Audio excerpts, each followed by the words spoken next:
is the director of the Great Lakes Stormwater Management Institute at Lawrence Tech. In fact, today he's going to be giving us a tour at 10 o'clock, which I know you'll want to be on, to see the new stormwater trail. Okay? In his capacity, he teaches numerous water resources courses covering topics such as hydraulics, hydrology, design of stormwater treatment facilities, stormwater modeling, performance monitoring of stormwater facilities. In addition, he directs research on innovative stormwater best management practices and green industry practices with projects including bioretention soil performance, rain garden design, which I know many of you will be very interested in, green roof performance, and the low impact development implementation. He is an active leader for Environmental and Water Resources Institute of the ASCE and a regular lecturer at Sustainable Site Design and Green Infrastructure. The title of his presentation today is Low Impact Development Stormwater Management Design Techniques. Let's give Don a nice warm welcome. Thank you. So as Janice mentioned, this is a relatively intimate setting. So if you have any questions or conversation points during the middle, feel free to bring them up. You don't have to wait to the end. So what we're going to talk about today is LID. And because of kind of the nature of this auditorium, I'm going to shift a little bit in front so that I can occasionally do this. So if I stand by the podium, I can't really get up to the front there. The objectives of this is for AIA credits. The objective of this is that you're going to be able to describe the influence of land cover on water quality and how site plans and infiltration will really influence site design and influence stormwater runoff. We are going to talk about structural stormwater BMPs, structural meaning that they've been actually constructed and designed. BMP is stormwater best management practices and their benefits. And then you'll be able to look at how those structural BMPs can integrate into a site design. So that's kind of our goals for today. As an overview, a little bit about stormwater pollution. How do we deal with stormwater management both in a traditional and a non-traditional setting? Low impact development, LID. Structural stormwater Ps or constructed stormwater best management practices. Some of the benefits and challenges associated with the LID. And then we're going to talk a little bit about the stormwater education trail because we're going to use this presentation kind of as the kickoff for the walking tour on campus. So just kind of a background, the general water cycle that we have. This is something that's been covered probably every year since 5th grade. I know both of my elementary school children know the water cycle. But effectively, what happens is surface runoff gets down into streams and lakes and eventually are like Great Lakes or oceans. Then evaporation gets it back into the air where it eventually falls back down to the ground. Okay? The problem happens with development. Okay? So, I should go back one. Just real quickly, we come into a natural landscape and then we put in all of our roads, all of our asphalt, all of our concrete. Okay? We put in parking lots. All of this is made out of asphalt concrete. It's impermeable. We put in buildings which have roofs which are also impermeable, which means the water doesn't go in.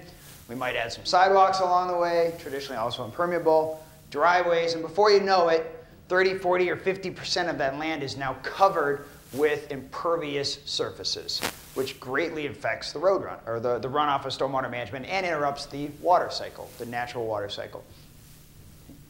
Worse yet, then, if you look at this, we have a situation where naturally you have about 40 or 30, somewhere around 40% evapotranspiration. That's evaporation, so when water is evaporated by the air, by the sunlight. Transpiration, which means that the leaves of the trees breathe it back. So it's evapotranspiration.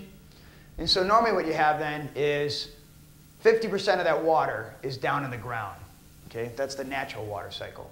As we start building, we start throwing off this balance. The evapotranspiration is about the same until you get to high levels of buildup. The difference becomes the transpiration versus the evaporation. As you get to more and more pavement surfaces, more and more city, you get more evaporation of water, not transpiration of the plants. And the real key is this right here, where now you have 2/3 of the water is running off and very little infiltration. So why is that? So actually this is specific for Michigan. In Michigan, southeast Michigan, we get about 32 inches of rain a year, which contributes about 10% to a base flow. If you pave over absolutely everything, you get no infiltration, no base flow, no groundwater recharge, and everything runs off. So that's kind of like the extreme condition for Michigan. Okay. So ultimately why we care is because once you have a situation where you have all this runoff, you're putting a lot more pollutants into our streams. Okay, so 2 inches of rainfall, 1.8, 1.9 inches that will run off a parking lot, less than 0.1, 0.2, less than a quarter inch will run off of forest. So that then affects the hydrology. That affects the streams downstream. And I'm actually going to be coming back to the site plan here in a second. I just want to make sure we're really all very, very clear of why we need to care. Okay. So this is the stream. This is, let's say, the Rouge River, right downstream of Lawrence Tech's campus. Traditionally, you would have this green line right here. So this is a hydrograph. So discharge is flow, cubic feet per second. So that's flow over time. So you have a natural amount of flow. Rainfall comes. More flow goes into the creek. And then it comes back down. And this back down part is what's called a base flow. That's kind of, doesn't matter if you've had rain for any rain at all for weeks. You got a natural amount of water in the creek that's always there being fed by the groundwater recharge. After you pave over all those surfaces, two things happen. Well, more than two. But one big thing that happens is now you have this peak. This peak goes 2, 3, 4 times as high. That's a peak discharge rate. So you have a lot more water rushing into that stream a lot faster.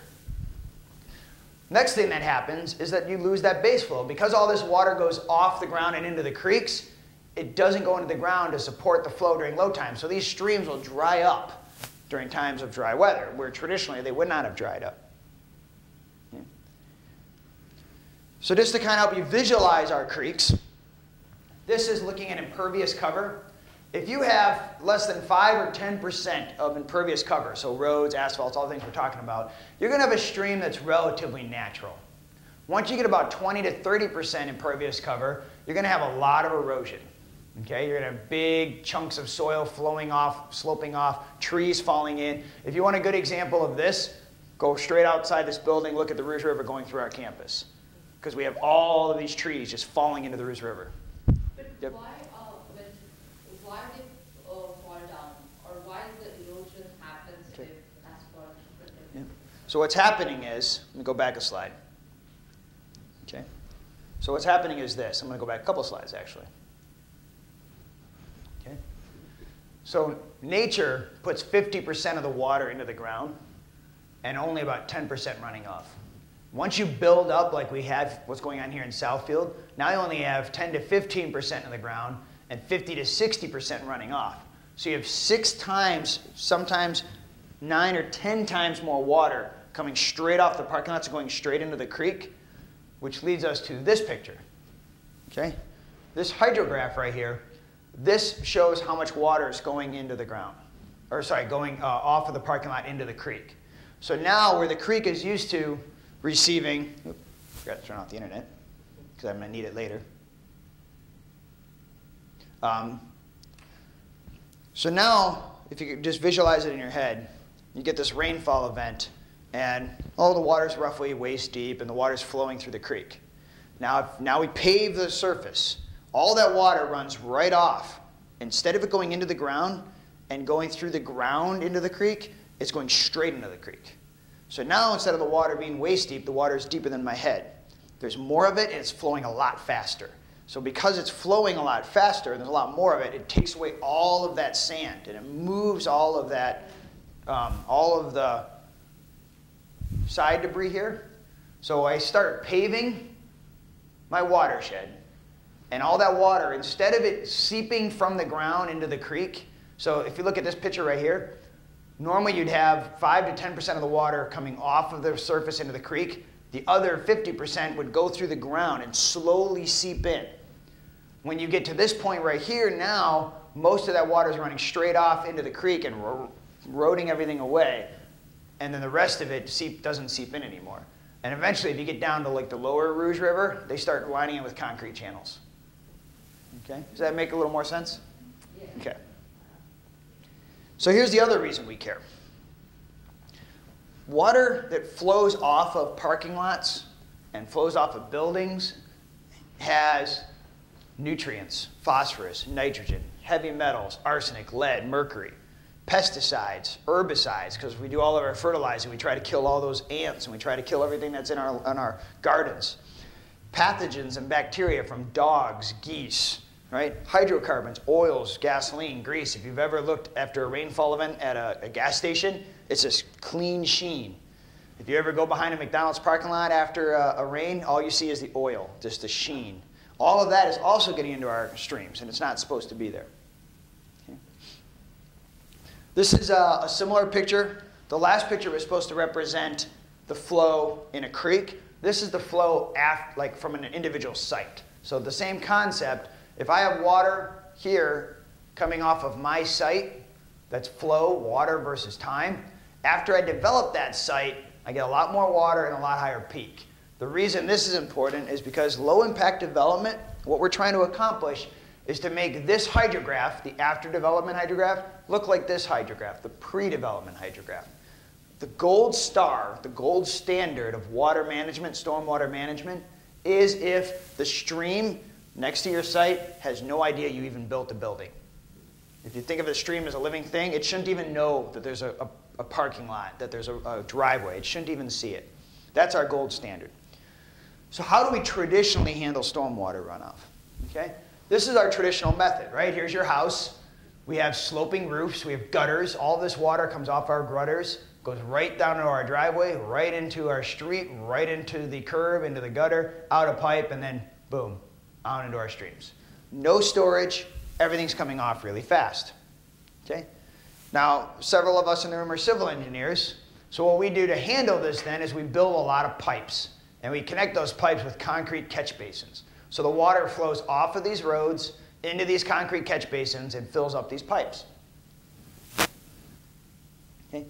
And the network gets bigger and bigger and bigger. So you have a single house, then you have a small network, then you have a larger network. And before you know it, you've got a situation where you have dozens and dozens of manholes, hundreds of individual houses, and lots of pipes. And all of this water then is flowing in to our creeks, rivers, and streams. Okay? Being carried away. And so look at this picture right here, right? All this water is muddy and dirty. It's carrying all of our lawn waste. It's carrying all of our pesticides, all of our dog waste, all right into the creeks. Okay? Right down into the catch basin right here. Okay? And there's a picture of a manhole that kind of tying all this together. Okay? If we're lucky, under current situation, it may end up going into a stormwater pond. Now, the reason I say that is if you look up until the 1980s, we just put the water straight in the creeks. We didn't even worry about it. From right around the 1980s on, you were required to put it in ponds. So then you started seeing all of these big stormwater ponds coming around. And the idea was you required things like golf courses and developments to have a big water feature. Now, this is a small step in the right direction, but still not very good. Because what we still have happening is all of the runoff is still going into this giant pond, and then the pond is attached to our creeks through another pipe. Okay? And here's this one's a little bit nicer, but you know, this is here they put a little fountain out there to make you think it's really pretty and stuff.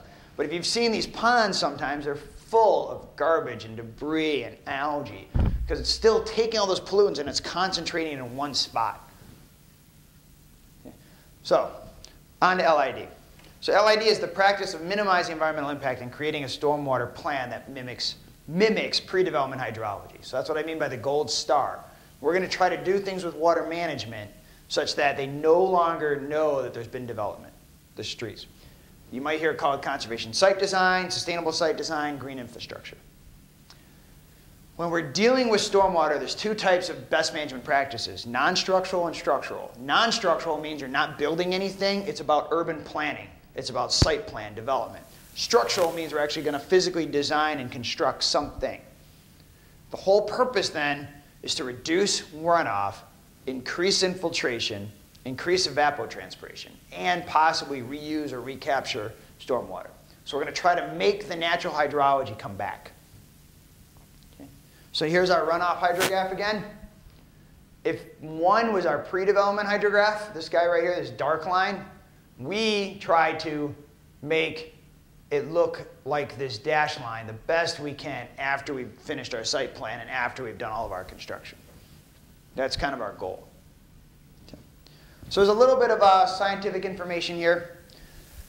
When you're talking about low impact development, and when you're talking about engineering parts of this, there are 4 general categories you're trying to capture.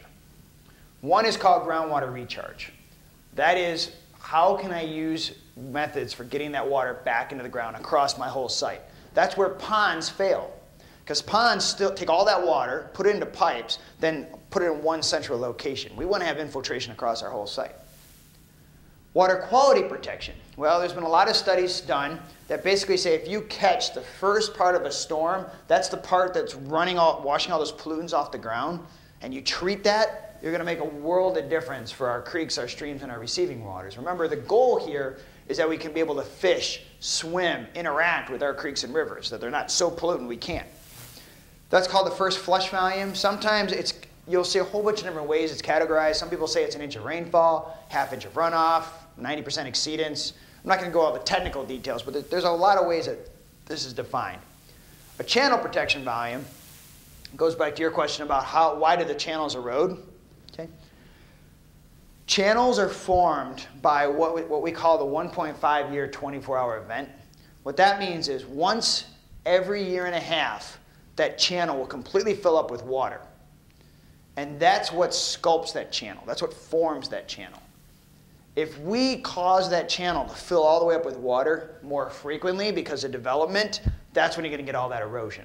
So what's happening on our creek right here on our campus is it fills to the top with water 6 to 10 times a year as opposed to once every year, once every other year. And that's why it's so degraded and so eroded. And then finally, this last one is really flood protection. If there was no development, you wouldn't worry about flood protection, but because we still have to protect property, we have to protect bridges, we still worry about flood protection. And that's a 10-year to 100-year storm volume. When I say 10-year to 100-year, that means that's the type of storm that comes once every 10 years, once every 100 years. Okay. This just gives you an idea for how much rain we get here in southeast Michigan. Once a year, we get about 1.9 inches of rain. Once every 10 years, we get a little over 3 inches of rain in a 24-hour period. You're going to get 4 inches of rain, a little over 4 inches of rain once every 100 years or so if you look at history and you look at statistics. Now with climate change and climate variability, we're seeing that these numbers are too low. We're seeing these larger rainstorms more frequently than once every 100 years. Okay? We've had multiple 100-year events in the last 10 years. So they're going to have to change the statistics. So the last piece of this equation, before we start talking about all the different techniques we can use, is the soil. 2 things are going to influence, 3 things are going to influence infiltration. 1, land cover. 2 is the soil beneath it. What kind of soil type do we have? And then the 3rd is how much rain comes out of the sky. If you have what's called a Class A soil, which is like sandy soils, you're going to get about 2 inches per hour of infiltration. So I can get 2 inches of rain in about an hour, and all of it's going to go away. And that's even and that's not pure sand. That's kind of like a sandy loam. If I have pure sand, you know what that was? If I had pure sand, like the sand dunes on Lake Michigan, I could pour 10 inches of rain and it'll go straight into the ground. Okay. If you have bad soils, clay, real heavy, dense clay, you're going to get less than 1/10 of an inch of rain per hour going into the ground. Clay runs off. It does not infiltrate. Okay? Oop. So this, again, shows you, if I have a meadow or woods, I need to have a lot of clay soil before I get any runoff at all. If I get 2 inches of rain, only a 1/2 inch of water is going to come off the meadow if I have clay. If you have good soils, no water comes off at all, off the top. If I pave it, it doesn't matter what the soil is, right? Because all that water has to run off. It's concrete, it's asphalt. So any pavement, you're going to get the same amount of water coming off. What we're looking at is when we have some development and some open areas, like in this area right here, how do we make this inch of rain become more like this? How do we make the development look more like a woods and a meadow? And so that's called conservation site design, or LID. Okay? I know you can't look at this, but if you actually Google conservation design forum and you look at conservation templates, you'll get this really nice booklet. And what they're really trying to show you is this is how we've been doing things for a long time. big grass lawns, big houses, lots of driveways, and this is how we're trying to do it now. Smaller lawns, less pavement, more natural areas, a lot of native landscaping, a lot of water features. Okay? So that's kind of an example. Here's just another example. You know, before we take all of our pipes, we have one gigantic pond in the middle. And now we try to have bioswales, landscaping, vegetation, rain gardens. And I'm going to talk about more of all of those things in a minute. So what are some of the structural site BMPs we're going to cover? Native buffers, native landscaping, permeable pavement, vegetated swales, green roofs, living roofs, planter boxes, rain gardens, cisterns, wetlands, and then wetlands and detention ponds. Okay? So I'm going to go through each of these with some examples. So what's a riparian or coastal buffer? Well, a riparian buffer or coastal buffer is where instead of mowing the lawn right down to our creeks, which means all of our fertilizer and all of our yard waste plumes go right into the creek, we leave a buffer zone. 20, 30, 50, 100 feet of native plants, of trees. Okay? You can't see it in here, but this right here, there's houses throughout all of this. But you know, all you really see is, you know, because you have a house on the water, you still want to access the water. So instead of having your entire lawn to the waterfront, you have like one path and a dock. So you're still allowing access to the lake, you just can't see all the houses. That's a hard transition for a lot of people to make. Native landscaping. Okay, this is in Michigan, that's Chicago. So instead of having grass that we have to mow and fertilize and take care of, using a lot more native grasses and bushes so we don't have the maintenance issues all the time. Flow that comes off this roof goes through a series of these swales here instead of going straight into our gutter system like the conventional stormwater management. Okay.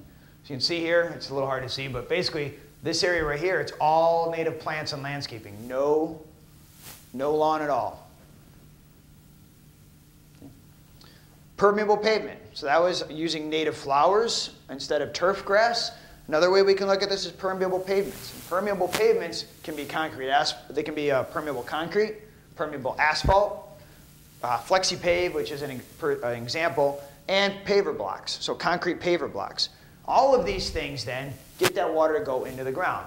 This particular example here, this KBI flexi-pave, this is actually made up of recycled tire crumb. So they're shredding up tires and binding it together and making pathways, but the water goes right through it. Porous concrete, which is this one right here. You can see the Jeep in the stall right here. The way this stuff works is traditional concrete's got a lot of fine sands in it, and then you smooth it out so it looks just like what your feet are on.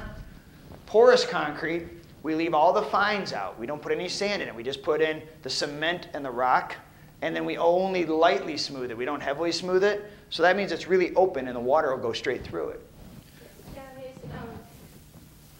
The concrete, can you use this in this environment? Since we Yep. have a freezable environment. It actually works better, and it works just as well, if not better, in a freezable environment. Okay, so I've heard Yep. it's most important, the foundation for it Yep. is more important than anything Yep. else, right? So what's underneath here? Underneath here is a pretty close to a traditional foundation. You still have 6 to 12 inches of stone, limestone, and then you still have like a smaller bedding layer that kind of keeps everything smooth and smooth.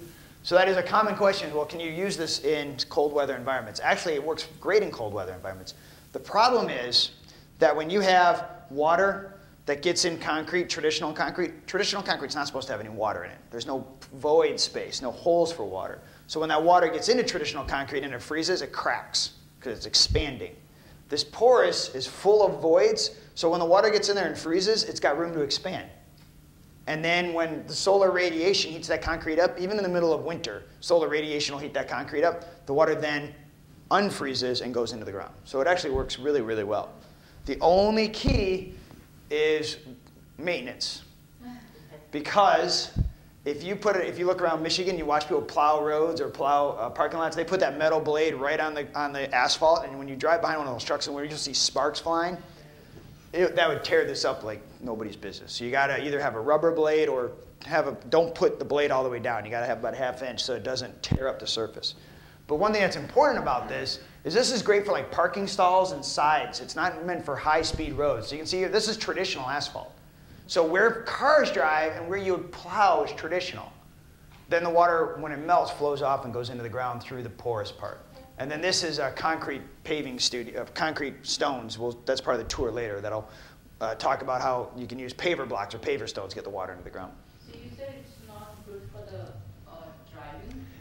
It's not the best for driving for a couple reasons. So one is it's a rough surface.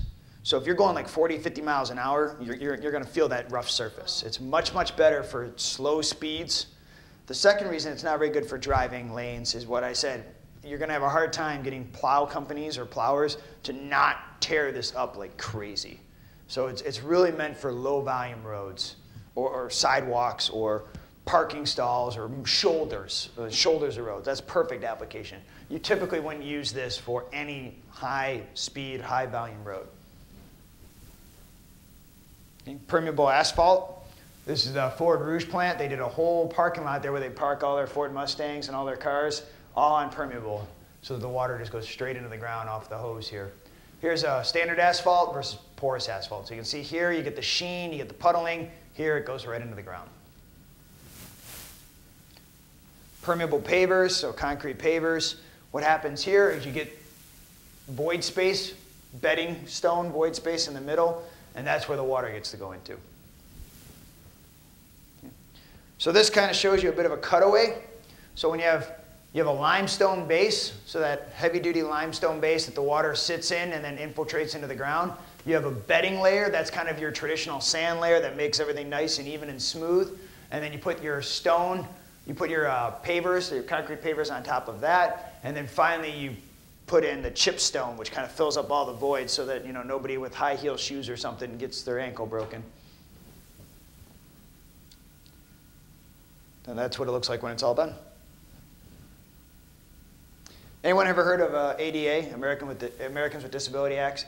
This stuff is ADA compliant because it's smooth enough that you don't have to worry about wheelchairs and walkers and stuff like that. Grass parking lots, these don't work as well in Michigan. They have been used in Michigan in a few places for what I'll call emergency access lanes, so where you need to provide structural stability for fire trucks, but you're not driving it all the time. What you do is you basically these are the same parking lot, this picture and this picture. You come in, you put in either concrete or plastic reinforcement so that it's heavy duty, then you backfill it with dirt and then plant grass seed. So it looks like grass, but it can support the weight of a truck. And then this is where you fill in that void space with grass instead of stone. So it's a grass parking lot or grass pavers. And why is that not good in Michigan? Well, because we have such a long winter and wet season that if you were driving on this, you'd kind of tear up the grass a lot. You'd have a hard time getting the grass to stay here. Think of any, if you go to any sporting event, like a football game, and you spend all fall parking on it, even though it's only being used once every other Saturday, by the end of the football season, it's all mud. It would be the same thing. So it's a good application where it's not frequently used. It's a good application where it's not frequently used. It can be frequently used in the South when you're not, having that cold, muddy weather all the time, where the grass can kind of grow more often. But it's more for overflow parking or emergency access. Have they used a different ground cover instead of grass? Yeah, well, actually, it works out really well if you just use stone or sand. I mean, this is just people that want grass. They can put grass in. What? I was thinking more like a green ground cover rather than using yeah. lawn. This is if people want grass. Okay. There's a way you can still do this with grass, but I wouldn't go that route too much. So this is a combination alley. This was this is a pilot project in Chicago, but we actually got a grant in Southeast Michigan, not Lawrence Tech, but SEMCOG, Southeast Michigan Council of Governments, got a grant to do some green streets. And what you're looking at here is, historically, this would have been nothing but asphalt or concrete, and so all the water would run off into a catch basin down here. Well, they came through and they put in the driving lanes here are still traditional concrete, but you can see you've got grass, you've got reinforced rock, you've got paver blocks, so the water is infiltrating in this alley instead of running off. So just a multiple use depending upon where you are. Okay, so bioswales. A bioswale is like a linear rain garden. So the water then flows off into these swales, which are depressions that have pipes in them and stone that captures that water, that infiltrates that water, and then that water slowly will flow downstream. So instead of a curb and gutter system where that water gets it right away, you're slowing that water down, you're infiltrating that water, and you're cleaning it up and treating it. Native plants provide treatment. They actually can remove some of the heavy metals and the break down the hydrocarbons. Okay, so this is a street in Seattle. So you can see this used to be a traditional street, had a lot of flooding problems. They put in a narrow, regular street. Then they put in reinforcement on the side here. So this is reinforced grasses on the side. And then that's your stormwater swale. All the water then is conveyed through this instead of curb and gutter.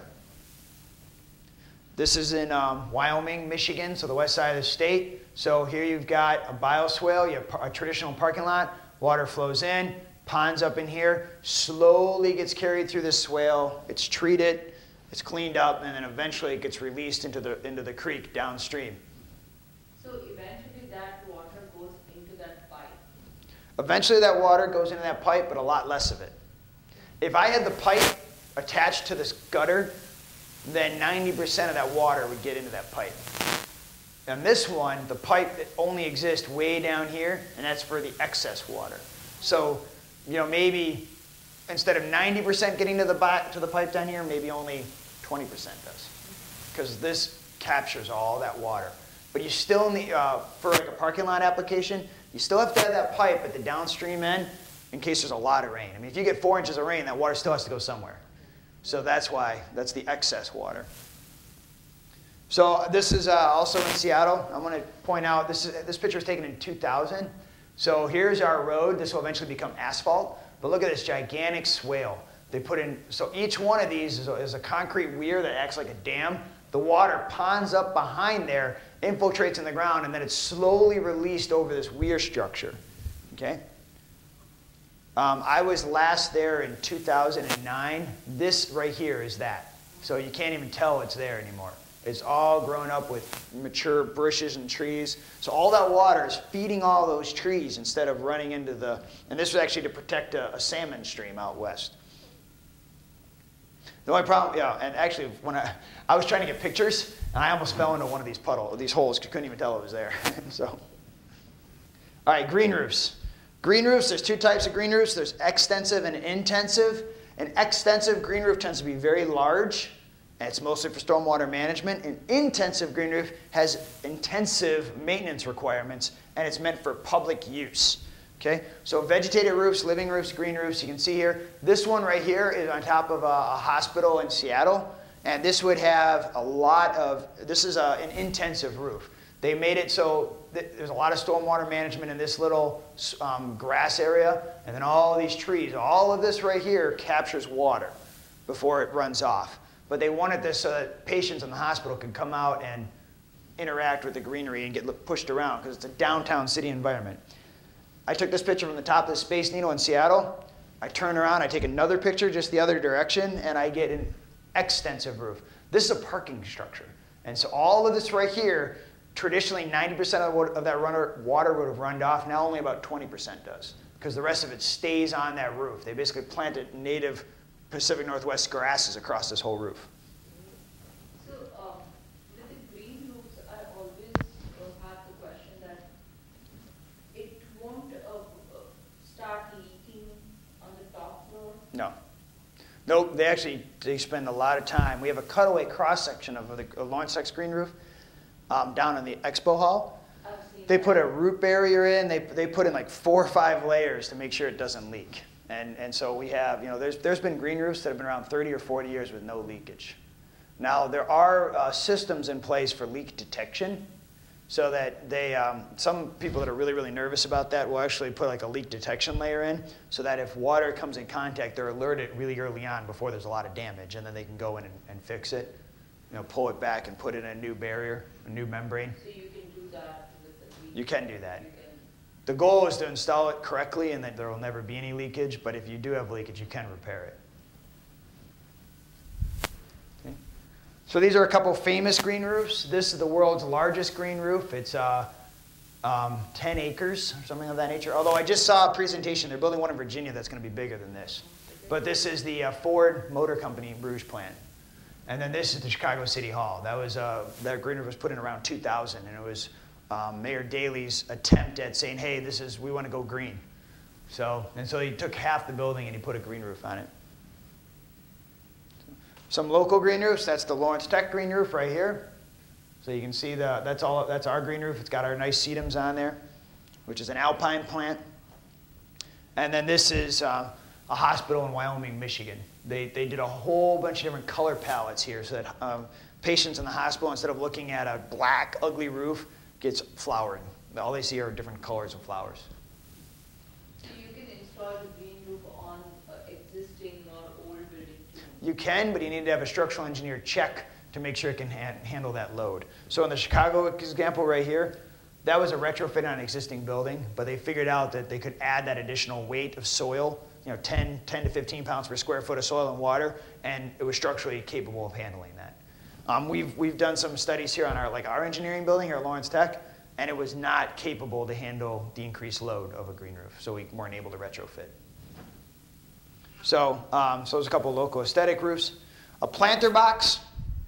A planter box is, what we really do here is that traditionally, you might have all these concrete planter boxes laying around that you have to water to keep the plants looking nice. What we do now is we reroute the gutters into those planter boxes. So those planter boxes now become a stormwater management technique. So water flows down into these planter boxes, and there's two versions. One version is open on the bottom that allows water then to infiltrate into the ground, and if you have a really big storm, you'll have an overflow pipe. The other version actually does not allow water to go in the ground. It puddles up in here, and then it slowly under drains and then overflows if you have a really large event. This type of planter box is if it's right up against a building, you don't want that water seeping down along your building and maybe getting into your basement. So this is the type of planter box you'd have if it's out near the street. This is the type of planter box you might have that's right up against your basement. So for example, this is in Florida. Here's a planter box right up against the building. So when you have a lot of rain, it actually soaks in here. If there's no rain, this little purple pipe, that's a drip irrigation pipe. So what they do in this particular house is whenever they have a really big storm, they capture all that water in the basement, and then they use a pump to pump the water back up to irrigate the flowers during dry time. So they're never using drinking water, potable water, to water the plants. If it doesn't rain, they use water they captured from the last large rain, and then they put a drip irrigation system in. This is the other type, this type here that has an open bottom. That's a planter box that's got concrete walls, but water comes in, and it's filtered off of the building into this right here, and then it goes down to the ground. So here's another example. These are actually a mixture of planter boxes along here, planter boxes back here, and then this is actually a rain garden, which I haven't talked about yet. All of this then is taking all the water that's coming off this building in a very, very dense urban environment. Living walls or green walls. This technique here isn't as good at stormwater management because it's vertical. You can still capture some water coming along these trellis systems down through these vines. These plants are still going to evapotranspirate water. If you have a planter box on the bottom, then the roots of these vines get picked up by those planter boxes, so they can be very good. But because of the evapotranspiration process, these are great for cooling of buildings. One of the reasons green roofs and living walls are good for cooling is as they breathe that water back into the environment, it actually has an evaporative cooling effect. The other thing it does is provide shade. They tend to be 1 to 2 foot off of the wall. That provides airflow back through here, which helps cool the building, but it also keeps the hot sun from warming up that surface. So they're really good for both shading and for cooling. Very good for the structure of the building. Yeah. I mean, this isn't a lot of load. Must be catching up. Say it again? The roots of those plants must be catching No, up. the roots, actually, so this isn't part of the structure. This right here is a mesh wall. Actually, I think I have another picture that will show it even better. Okay? So the roots grow up this mesh wall. They don't attach to the building. And so right here, there's like a 2-foot gap. So this is an apartment building in Seattle. So this is basically a planter box along the edge here. This grew in really, really well, so they decided they wanted to put more in. So I got this picture when they were installing some more mesh screens. So the roots don't attach to the building, they attach to the mesh screens. So bioretention or rain gardens. Here what we have are shallow depressional areas. We excavate out existing soil, especially if it's clay. We backfill it with sand and compost, and then we plant native plants. And these native plants then clean up that stormwater. Excess water goes into the ground, or this is a similar picture, same picture. The excess water will then flow into catch basins on the ends of these parking lot islands, these rain gardens. So here's an example of some homeowners' rain gardens here in Lathrop Village. What they had here is they have a very low slope, and so they had a whole bunch of flooding happening in the rivers, or sorry, in the streets. So they went through and they planted rain gardens in the right-of-way to try to soak up that water. A rain garden will act like a sponge.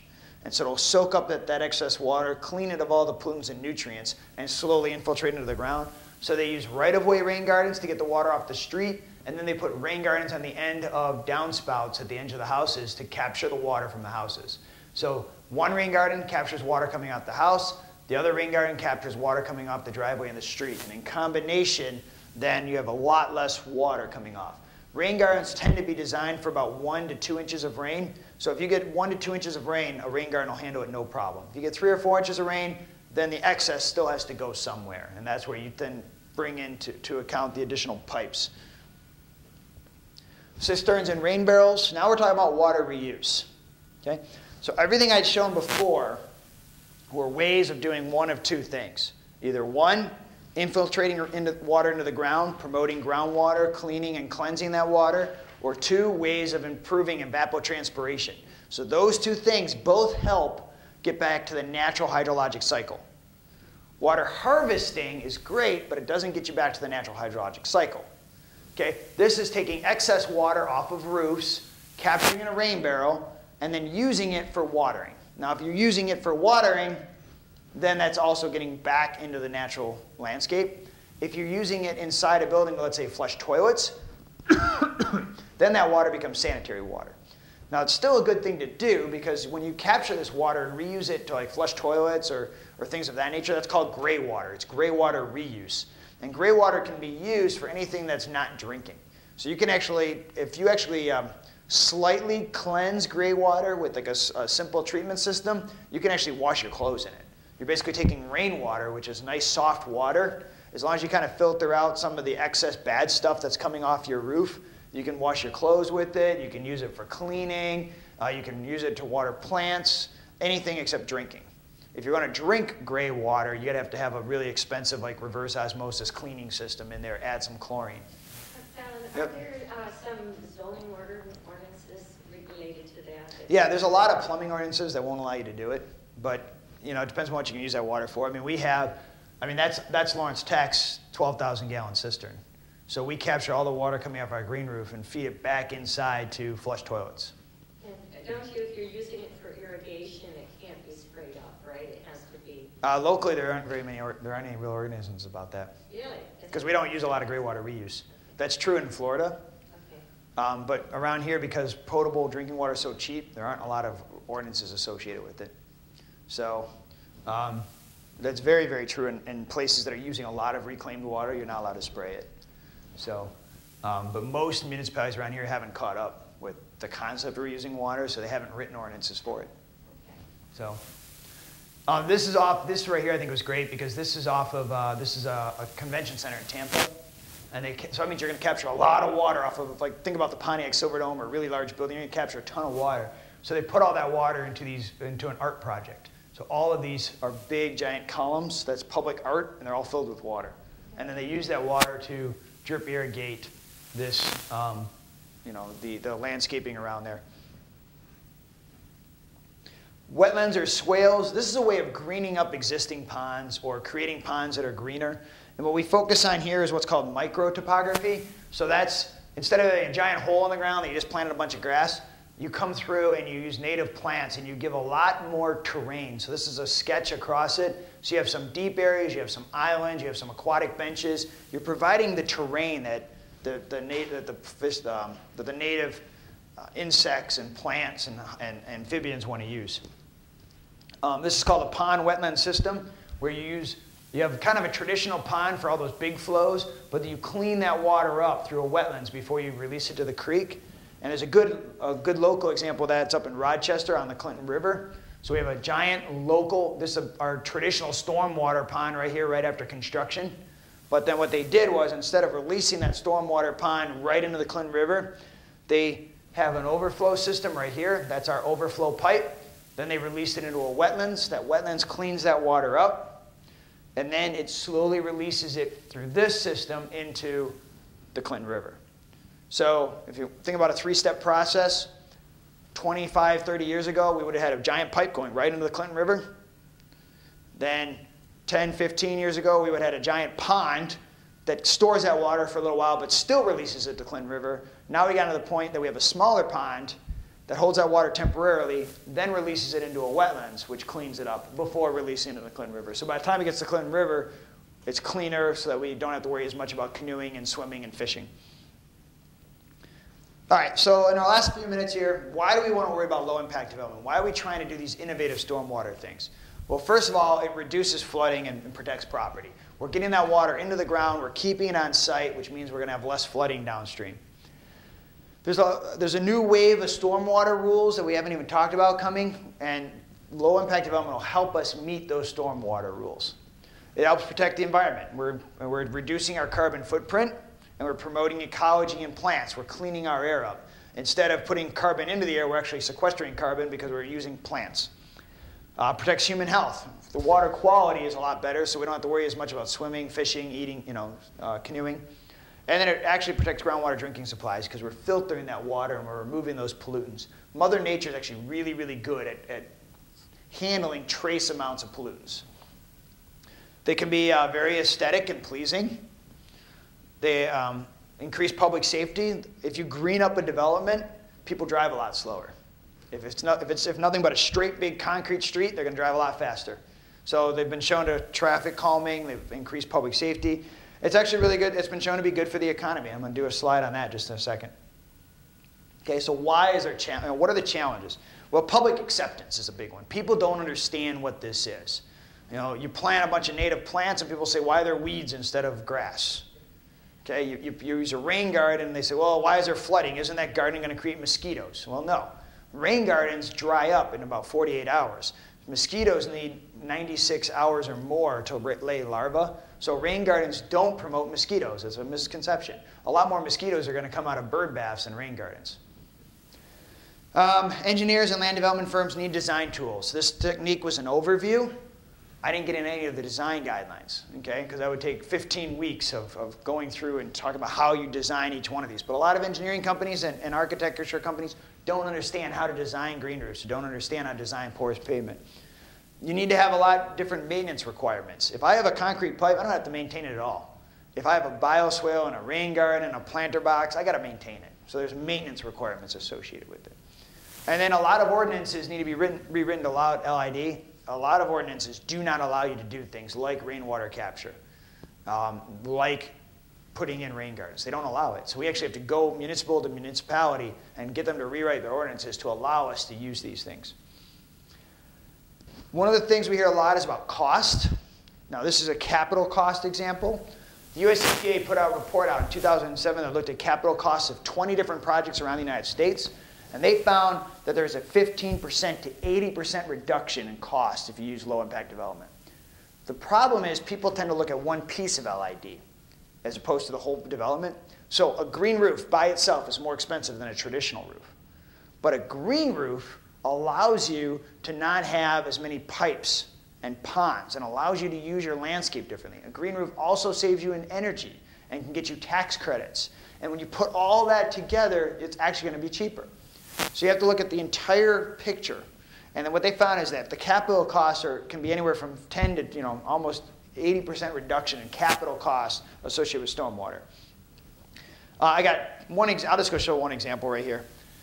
This was a great example because you had two developments side by side, one traditional, one LID. So it was a great comparison because you had the same market, the same location, the same people looking to buy. The conventional development cost $2.5 million. The LID development cost $1.6 million. So you had a 32% savings, $4,000 per lot cheaper to do LID versus conventional. But the best part is that they were also able to sell these sites for a premium. So they actually got more money because they were able to sell these sites for a larger premium. And that's not included in these costs. So as a developer, you save $800,000 and then you sell the lots higher because people want these new conservation lots. So that's just upfront cost. That's just upfront cost. It doesn't come into consideration of the savings you have further down the line. Correct. This particular example is just capital cost. Okay. So that brings us to our closing in about, what time's our stormwater? 10 o'clock. 10 o'clock. So in about 15 minutes, we're actually going to walk the stormwater trail. For those of you who can't join us, I do have a home version here that you can walk the trail yourselves and without getting the tour. But we have, one of the things that's really great is we have 8 of these LID techniques in about less than a quarter of a mile. There's no place else in the state of Michigan and no place else I'm aware of in the Great Lakes that has so many techniques in such a close proximity. You know, you'll find LID in a lot of places, but we have 8 techniques only a couple hundred yards away from each other. So that gives us a real nice advantage. This trail, I'll just show it to you. This trail is also virtual. So if you actually go to our website, and I've got the flyer for the Institute here. If you go to our website, we have the virtual trail. So if you can't walk the trail or you want to show somebody else the trail, if you click on any of these pins, the actual sign will come up. So the trail has this sign out there, but anybody else can also bring up the sign and see what the sign says virtually. What we haven't finished yet, but we're getting close, is that each one of these stops also is going to have a little video, which will have me giving a 5 to 10 minute presentation about the system. So that if you can't make the tour today, if you have somebody who lives in another state, you can have them pick this up, they can read the sign, and then they can hear a little 5 to 10 minute clip about this specific treatment. And also, the video actually will go into more detail than I went into today for each of these individual treatments. As an example of what that'll look like, this was, we shot all these videos over the summer, and we're in the process of practice for stormwater management, also known as low-impact development. It was right there. The best thing about this roof right here is that instead of us having a traditional black asphalt roof that all the water just runs off of, this roof actually provides a lot of environmental or eco-friendly benefits. So I'm not going to show all 10 minutes or 8 minutes. Has 7 different varieties of sedum, which is an alpine plant, as well as some flowering grasses on it. Okay. So each sign will have a little QR code, so you can watch all these videos on your smartphone. If you're walking around and you're like, I want to know more about porous pavement, you scan the QR code, you'll get a little 3 to 5 minute video about porous pavement. So. That was going to be my question. Yep. That's great. We only have one so far. It takes a lot more effort to actually process these videos and get them uploaded than we expected, than I expected. You know? So I think we have about 5 minutes. Do you have any questions? I know it's a lot of information to take in about an hour. I was actually, you told that these rain gardens don't cause mosquitoes, but Right. generally if there are too much rain and if that water stays there for a little longer than expected, then it might cause mosquitoes. Right? Mosquitoes need more than 96 hours for their larvae to hatch. So you have to have standing water for 96 hours or more. A properly designed rain garden will be dry in 24 to 48 hours. So that's the key, is properly designing it. You have to make it the right size, make it the right depth, use the right plants. If you do all those things, it'll be dry. If you find that you design a rain garden and you have standing water for 4 or 5 days or more, then you need to go and reconsider your design. And I've been called in to consult and retrofit rain gardens when they're not draining. You need to have some sort of overflow structure to make sure it drains with time. So even though creeks, generally where you actually, the water end up going into the creeks, so those creeks don't form mosquitoes? No, mosquito larvae need stagnant water. Oh, So even ponds tend not to have mosquito larvae, because if you have an open pond, other critters will eat the mosquito larvae. Newts, amphibians, fish, even other insects will eat mosquito larvae. So mosquitoes really only hatch in stagnant water. So water that is not moving, it's not flowing. So tires, if you have like old tires that can fill up with water, potted plants that fill up with water, bird baths, any place you can have gutters, actually gutters that aren't cleaned out. If you can get standing water in gutters, if it's plugged up with leaves, that'll breed mosquitoes. There's a lot more places to breed mosquitoes. Rain gardens are really not one of them, but that's a misconception that rain gardens are a problem for mosquitoes. So, other questions? Okay. Thank you, John. Great. And I should let you know that John is co-chair of the program committee, and was able to get a lot of our speakers. And Don, if you'll turn around, Yes. Oh, sorry. Yep. it's okay. A little gift for you and a certificate. Great, thank you. And we thank you very much for participating in this. Thank you.